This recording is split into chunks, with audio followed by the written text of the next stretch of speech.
Millin here from Tesla-Taxi-Millin.com.au. We're just going to go to the planetarium in Brisbane from Mount Cootha Lookout.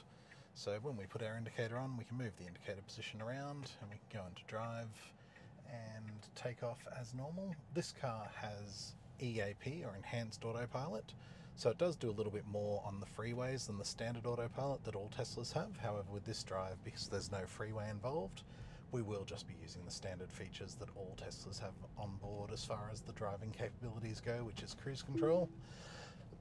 Excuse me. So this will slow down and stop for cars in front of you. You can tell when the blue max here is on, that means the cruise control is active. It will just go straight through stop signs and intersections and traffic lights. Once we engage self-driving or autopilot, you'll see the steering wheel up here. So that was just twice down on the gear selector to do that. Obviously, if you want to disengage that, you can take over the steering, put your foot on the brake as you can with any cruise control, or if you want to, you can disengage by pressing up on the steering wheel, on the gear selector I should say, and that disengages everything. And then down once for cruise control, or down twice for cruise control plus self-driving. As you can see here, this is a pretty well marked road, so we shouldn't need to take over on this drive at all. I'll just put the destination in. Take me to the planetarium.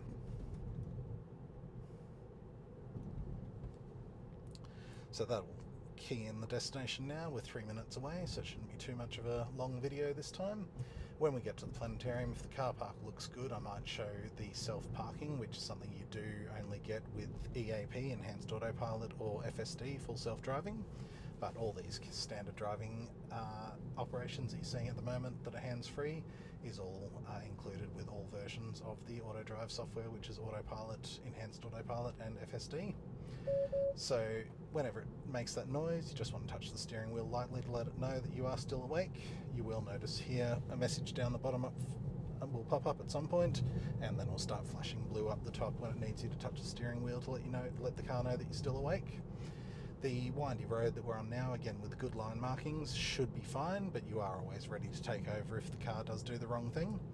So if you do want to rent one of these cars for Uber, we do charge a little bit extra for the cars that have Enhanced Autopilot. Usually it's about $30 a week more, or for FSD for full self-driving it's around about $60 a week more, so obviously not as economical for Uber driving for an extra $10 a day.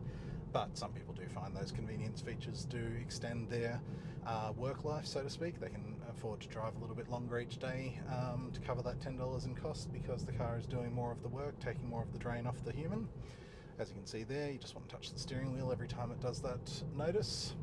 And again, when we get to this intersection here, if there wasn't a car in front, it would go straight through that stop sign, so you do want to be careful to take over at any point in time. So it's stopped here for us, but once we get to this intersection I will take over, which I'll just do by tapping the brake, and that'll disengage everything so I can do the intersection, and then we can go back into self-driving once we've gone through the intersection. So touching the brake, coming to a complete stop and proceeding through safely. And then as soon as we're back on a road with markings, we can go back into the self-driving software like we've got here. So we'll turn right in just a moment, and as I said, if the car park looks good, we might do an auto park. Auto park is only standard with Enhanced Autopilot and FSD, so if you do want the car to be able to actually pull itself into a car spot, you will obviously want to invest in that extra software in your rental. We do rent these cars out with TURO also for short-term rentals, anything 72 hours and above, and then obviously with the Uber contracts they're usually a minimum of 6 weeks if you're wanting it to be covered for insurance, etc. for Uber driving in Brisbane, Sydney, Melbourne or Canberra. We'll just turn left here and see if we can find a spot to auto park. This car park is not the best because the line markings aren't perfect, so we might not find that the car really wants to actually do its job, but we'll see what happens here when we go into reverse once we've passed a spot. Yep, so it's letting us do that one, so we can just hit start here. It's got a human behind us, so hopefully it won't run that person over. It noticed the person was there, so that's all good.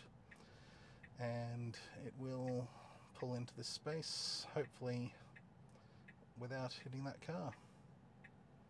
But who knows? Might not really know what to do there. We'll let it go. Have a few attempts.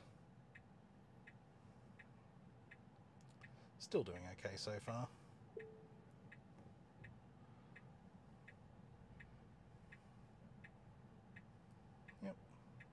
It's not too bad.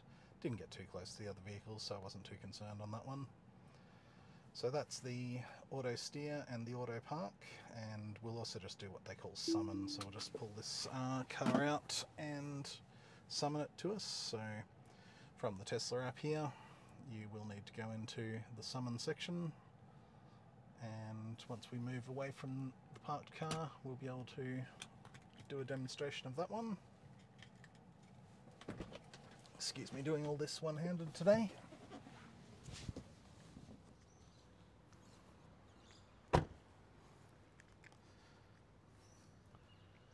So this summon command will work up to 63 meters away from the car.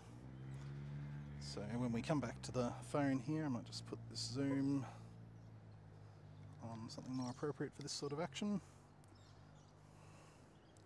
So you can see here there's either go to destination or go to human. So we'll go to human, and then if you can see there in the bad sunlight, come to me, we just hold this down and then the car will make its way out of the car park. As I mentioned, up to 63 meters this will function. And if I keep on walking backwards, it will just keep on chasing me until it gets confused, which it does do reasonably easily.